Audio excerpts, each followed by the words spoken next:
त्याप्रमाणे प्रयत्न करतायत, दोन्ही झालं पाहिजे. रायगडच्या खोपोलीतील ऐतिहासिक वीरेश्वर मंदिरात चोरी करण्यात आली.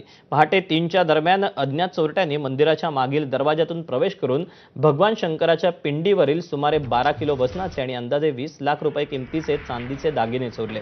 या घटनेत 2 चोरटे सीसीटीव्ही चित्रित झालेत. माहिती मिळताच खोपोली पोलीस, श्वान पथक आणि फॉरेन्सिक टीम घटनास्थळी दाखल झाली. चोरट्यांचा शोध घेतला जातो. या घटनेमुळे खोपोलीत खळबळ उडाली आहे. 2 जण रोज येतात चालू करायला. त्यातल्या एकाने बोला पाठचा दरवाजा उघडला आहे आणि ह्यो बी दरवाजा उघडत आहे. मग मी आपला इकडेच फिरत होतो. मग तेवढ्यात महाराज आले. 5 वाजता मी बोललो पाठचा बी दरवाजा उघडा आहे, ह्यो बी दरवाजा उघडा आहे. तो बोला मी लावून गेलतो दरवाजा.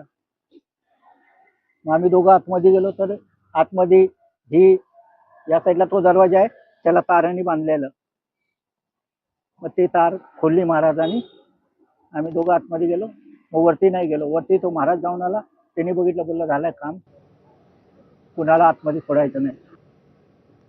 आषाढी वारीसाठी पंढरपूरकडे प्रस्थान ठेवलेल्या संत ज्ञानेश्वर महाराजांच्या पालखीचं धर्मपुरीत भक्तिम आणि टाळ मृदुंगाच्या गजरात आगमन झालं. यावेळी ग्रामविकास विभाग आणि जिल्हा प्रशासनाच्या